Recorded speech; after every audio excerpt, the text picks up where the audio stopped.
Sir. இப்போ முக்கியமாக பெண்களுக்கான ஒரு கேள்விங்க சார். இது பெண்கள்னாவே நகை மேலே ரொம்ப ஆர்வம் இருக்கும்.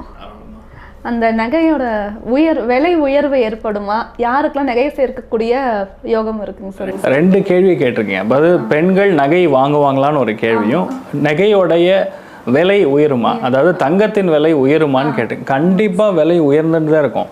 அதாவது ஜோசியம் கண்டுபிடிச்சது இப்போ கிடையாது.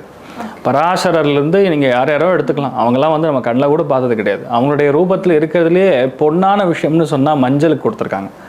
மஞ்சளுடைய விலை ஏறிண்டே இருக்கும். அதே மாதிரி தங்கத்துடைய விலை ஏறிண்டே இருக்கும். நாடாளும், அதாவது என்டையர் இன்டர்நேஷ்னல் லெவலில் நீங்கள் பார்க்கும்பொழுது பெட்ரோல் ப்ரைஸ் இன்க்ரீஸ் ஆகுதோ இல்லையோ, that is directly proportional to the gold ப்ரைஸஸ்மா. அதனால் வாழ்க்கையில் எப்போவுமே தங்கத்தோட விலை ஏறிண்டே தான் இருக்கும். அதனால் மிடில் கிளாஸ் இருக்கிறவங்க, லோவர் மிடில் கிளாஸ் இருக்கிறவங்க, இன்ஃபேக்ட் அப்பர் கிளாஸ் இருக்கிறவங்க அத்தனை பேருமே நீங்கள் ஸ்டாக்ஸில் அது இது எங்கே தான் போட்டாலும் லாபஸ்தானத்துக்கு போய் உட்காந்துருக்கக்கூடிய சிம்மத்துலேருந்து லாபஸ்தானம் பார்க்கும்பொழுது இனிமேல் கோல்டை பற்றி தான் அதிகமாக பேசப்படும்னு சொல்லலாமா பேசிக்கலாம். அதனால் அது கண்டிப்பாக உண்டு. நகை வாங்கக்கூடிய பிராப்தம் யாருக்கு மிக அதிகமாக இருக்கும் அப்படின்னு பார்த்தோன்னா அதில் நம்பர் 1 வந்து ரிஷபம். ரிஷபராசி நண்பர்களுக்கு கண்டிப்பாக நகை வாங்கக்கூடிய பிராப்தம் குரு பயிற்சிக்கு அப்புறம் கண்டிப்பாக இருக்கும். அதே மாதிரி துலாம் ராசி நண்பர்களுக்கு இயல்பாகவே நடக்கும். சிம்ம ராசி நண்பர்களுக்கு கிஃப்ட் மூலியமாக நிறைய நகை வரக்கூடிய பிராப்தம் ஏற்படும். அதே மாதிரி தனுசு ராசி நண்பர்களுக்கு மனைவி அல்லது கணவருக்கு நகை வாங்கி கொடுக்கக்கூடிய பிராப்தம் ஏற்படும்.